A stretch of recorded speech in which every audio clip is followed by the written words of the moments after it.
Welcome और welcome back to learn talkies. आज की क्लास में हम कुछ इंपॉर्टेंट एमसीक्यूज डिस्कस करेंगे फंडामेंटल ड्यूटीज के। स्टार्ट करते हैं आज की क्लास और आज का जो पहला क्वेश्चन है वो है the fundamental duties are intended to serve as a reminder to. जो फंडामेंटल ड्यूटीज हमें कॉन्स्टिट्यूशन में दी गई हैं उसका एक्चुअल रिमाइंडर क्या है, वो हमें क्या चीज कहता है कि हमें क्या करना चाहिए, क्या हमारी ड्यूटीज है, किस चीज का रिमाइंडर हमें देता है। First option, the state to perform duties confirmed by the constitution. Second, the judiciary to administer justice properly. Third, every citizen to observe basic norms of democratic conduct. Fourth, the legislature to make laws for the welfare of the people. कभी भी fundamental duties states को नहीं कहता कि जो भी constitution में दिया है वो ड्यूटीज को परफॉर्म करने की बात कभी भी नहीं करता है। कभी भी जुडिशरी की बात फंडामेंटल ड्यूटीज में नहीं की जाती कि आपको जो जस्टिस है वो प्रॉपरली देना चाहिए। Every citizen to observe basic norms of democratic conduct, जो बेसिक नॉर्म्स है हमारे एज अ सिटीजन हमें वो परफॉर्म करने की बात करता है। तो ऑप्शन थर्ड है जो वो करेक्ट है। ना कभी लेजिस्लेचर को बोलता है to make laws for the welfare of the people. तो करेक्ट ऑप्शन क्या है? Option third. Next question, respect for the national flag and national anthem is. National flag and national anthem को रिस्पेक्ट करने की बात किसमें की जाती है? क्या चीज है वो? क्या वो हमारा फंडामेंटल राइट है, क्या फंडामेंटल ड्यूटी है, या वो directive principle of state policy में लिखा जाता है, या एक ऑर्डिनरी ड्यूटी है हर एक सिटीजन की? तो करेक्ट आंसर क्या है? Option second, a fundamental duty of every citizen to respect for the national flag and national anthem. Next question. Fundamental duties have been added in the Constitution by 42nd Amendment Act 1976 in accordance with the recommendation of. तो यहाँ पे ना सबसे पहले हमें ये पता होना चाहिए कि जो फंडामेंटल ड्यूटीज हैं वो ऐड हुई थी कॉन्स्टिट्यूशन में कौन से अमेंडमेंट से? 42nd अमेंडमेंट में। कौन से ईयर में? 1976 में। और किस कमेटी ने रिकमेंडेशन दी थी? तो ये बहुत बेसिक क्वेश्चन है और बहुत इंपॉर्टेंट क्वेश्चन है। करेक्ट आंसर क्या है? स्वर्ण सिंह कमेटी है जो उसने रिकमेंडेशन दी थी, उनकी रिकमेंडेशन को माना गया और 42nd अमेंडमेंट एक्ट के द्वारा फंडामेंटल ड्यूटीज को हमारे कॉन्स्टिट्यूशन में ऐड किया गया।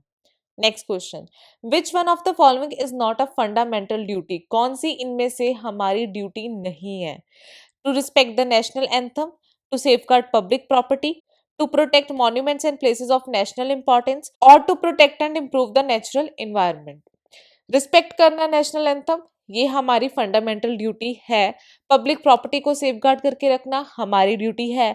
बट प्रोटेक्ट करना मॉन्यूमेंट्स को, नेशनल इंपॉर्टेंट प्लेसेस को, वो हमारी फंडामेंटल ड्यूटीज नहीं। वो किस में आता है? डीपीएसपी में आता है, directive principle of state policy में है। To protect and improve the natural environment ये भी हमारी फंडामेंटल ड्यूटी है। तो ऑप्शन थर्ड करेक्ट आंसर है बिल्कुल। To protect monuments and places of national importance ये डीपीएसपी का पार्ट है, ना कि फंडामेंटल ड्यूटी का। Next question, in which of the following years the fundamental duty have been added in the constitution of India? ये भी आपको बोला था कि याद कर लो कि 42nd अमेंडमेंट एक्ट के द्वारा इन्हें ऐड किया गया था। उसके अलावा कौन से ईयर में किया गया था? 1965 और 1976 और 1979 और 1982। तो यहाँ पे हमने क्वेश्चन में डिस्कस किया था कि 1976 में ऐड किया गया था। तो करेक्ट आंसर क्या है? Option second, 1976। Next question, which of the following article of the constitution relate to the protection and improvement of the environment? कौन से आर्टिकल है हमारे कॉन्स्टिट्यूशन में जो रिलेट करते हैं कि आपको प्रोटेक्ट करके रखना चाहिए और इन्वायरमेंट को इम्प्रूव करके रखना चाहिए? आर्टिकल 48A ओनली और आर्टिकल 51A ओनली, और both article 48A and 51A, neither 48A and 51A। Correct answer क्या है? Article both 48A and 51A दोनों बात करते हैं protection and improvement of the environment. Next question, the fundamental duty of India is inspired by the constitution. Fundamental duty जो हमारे Indian constitution में add की गई है, जिन्होंने इंडियन कॉन्स्टिट्यूशन को फ्रेम किया था, वो कौन से कॉन्स्टिट्यूशन से इंस्पायर होके ऐड किया गया था? जापान का कॉन्स्टिट्यूशन, ऑस्ट्रेलिया का, यूएसएसआर जिसे अब रशिया बोला जाता है, या फिर कनाडा? तो फंडामेंटल ड्यूटीज कहाँ से उठाई हैं हमने? यूएसएसआर जिसे आज के टाइम पे रशिया बोला जाता है, वहां से हमने फंडामेंटल ड्यूटीज का आइडिया लिया था और हमारे कॉन्स्टिट्यूशन में ऐड किया था। नेक्स्ट क्वेश्चन और आज का last question, which one of the following is not included as fundamental duty in the constitution of India? इनमें से कौन सा है जो फंडामेंटल ड्यूटी में इंक्लूड नहीं किया हुआ? To cherish and follow the noble ideas which inspired our national struggle, or to develop the scientific temper, humanism, and the spirit of inquiry and reform, or to protect minorities, और to safeguard public property and to abjure violence. इनमें से जो correct answer है वो है to protect the minorities. कभी भी fundamental duty में मिनोरिटीज को प्रोटेक्ट करने की बात नहीं की जाती।